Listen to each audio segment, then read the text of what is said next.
What's up everybody, Saribro here and welcome back to the channel. Today I'm going to be discussing one of my current endgame bow builds. This build focuses highly on SP regeneration, skill and critical power damage, and hazarding the enemy. Before we get started, if you find this video helpful, please leave a like and subscribe. Now let's get started. Alright, as I stated, this is only one of a few bow builds I've been testing for the endgame. Please be aware that getting all of the equipment itself may not be a quick task to accomplish, but it's definitely worth it.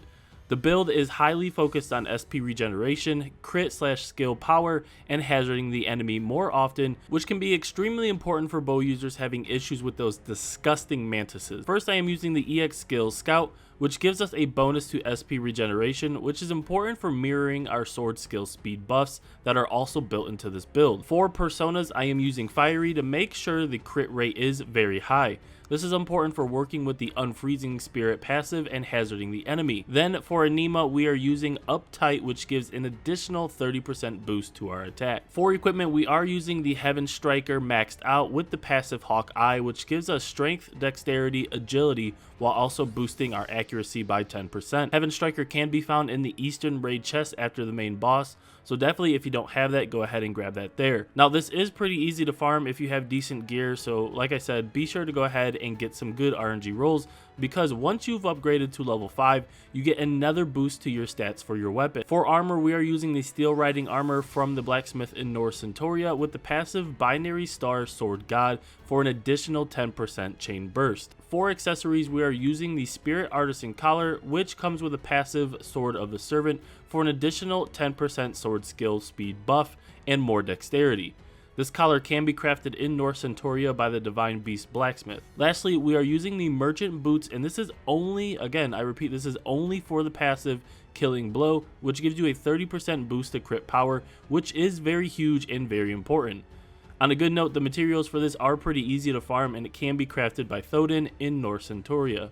Alright, so regarding actual sword skills, we have Hail of the Bullets as our combo finisher with Fixed Pier on the second slot. These are the only combos we will use when fighting enemies where we finish our combo, use Hail of Bullets, and then use Fixed Pier for our chain bursts if we are using Fire Spark or with our partner. For passive skills on the right, we are using Unfreezing Spirit, which gives a 50% boost to the hazard gauge based on critical hits, which is very important for tough battles where our survival is dependent on that enemy being in a hazard state more than once. Next is Meditation, which boosts our sword skill power by 20%. Another Killing Blow passive for an additional 30% boost to crit power. And lastly, Blade Dance, which will let us deal additional hits, which again will more than likely be critical hits, thus increasing our damage and boosting the hazarding gauge even faster.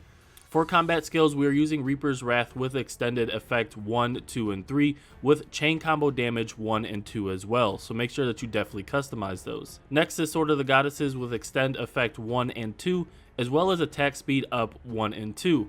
Following this, we have Morale Boost with SP max up, short and long, make sure you have both of those to recover SP. Last but not least, we are using Fire Spark with extend effect 1 and 2 for the solo chain burst ability. An important thing to note here is that before a boss or divine fight takes place, I am using Sword of the Goddesses followed by Morale Boost and then applying the Reaper's Wrath to apply all buffs. This is because Morale Boost will actually regain some of our SP, and we just have the customization on the Sword of the Goddesses and Reaper's Wrath so much that it goes above that 300 limit that we're initially given. So with that being said, like I said, make sure that you put Morale Boost in the middle so that way you can apply all of those before the actual fight. Then once we enter the battle and get a few hits in, we can then go ahead and apply Fire Spark soon because our SP regeneration will be faster than normal.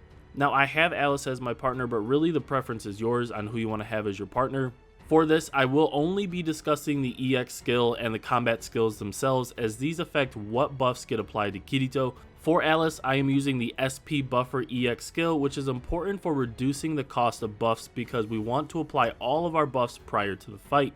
For combat skills, we are using Body of the Sage, which allows us to apply all of our buffs to our allies in range, followed by Hollowing of the Soldier with attack up 2, attack scaled with HP, and extend effect 2.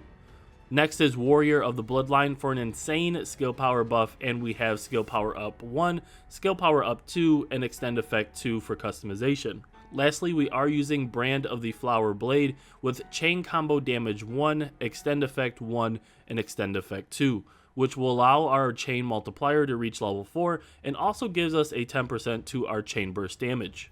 Now, last but not least, I do want to state that when you fight in dungeons, you are very dependent on a single ally for chain bursts. Not so much when you do a Divine Beast, because you can go ahead and use Soul Linkage and then kind of have everybody cast a sword skill at the same time to kind of get that additional multiplier in there.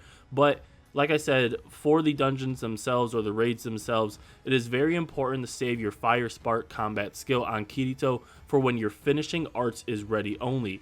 First apply the Fire Spark and then unleash your finishing arts so you can multiply your damage output as much as possible. Alright everybody, I hope you found this endgame bow build helpful. I know a couple of you have been asking repeatedly, what is the endgame bow build? There are quite a few out there. There are quite a few that are pretty good. This is the one I am using right now. I have a couple of other ones that I'm testing and that I want to put out very, very soon. So if you did find this helpful, leave a like and subscribe, and I'll definitely go ahead and put those out soon. Now, I will go ahead and put the bow build in the description below for some that may find that it's difficult to actually follow this video. So you can go ahead and check that out in the description below, and hopefully that helps you guys out. I appreciate all the love and support lately, and honestly, I'm just very, very appreciative of everyone in the community so far. Enjoy the rest of the week, and I'll see you guys next time. Peace.